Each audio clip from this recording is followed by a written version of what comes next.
پیارے آقا مدینے والے مصطفیٰ صلی اللہ تعالی علیہ وسلم پر درود پاک پڑھنے کے بے شمار فضائل و برکات ہیں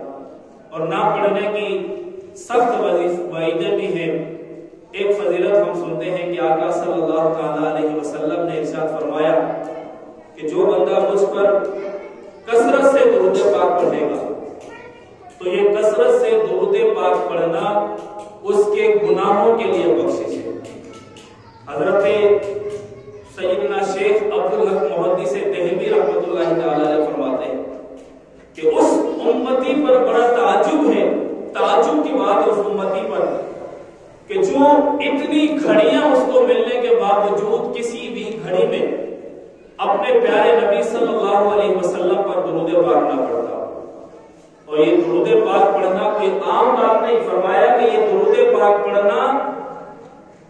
حضور صلی اللہ تعالی علیہ وسلم کی رحمت اور آقا صلی اللہ علیہ وسلم کی ذات پر یہ دعا کرنا،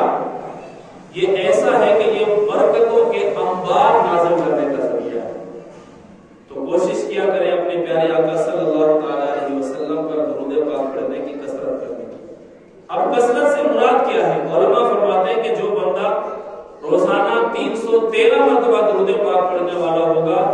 تو وہ کثرت سے درود پاک پڑھنے والوں میں شمار کیا جائے گا۔ اس کی بہت فضیلتیں، ہر درود پاک پڑھنے کی اپنی الگ الگ فضیلتیں، لیکن ہم نے نیت کرنی ہوگی کہ میں اس نیت کے ساتھ یہ درود پاک پڑھوں۔ آئیے بیان سننے سے پہلے اچھی نیتیں کرتے ہیں، اللہ عز و جل کی رضا پانے ثواب کمانے کے لیے بیان سنیں گے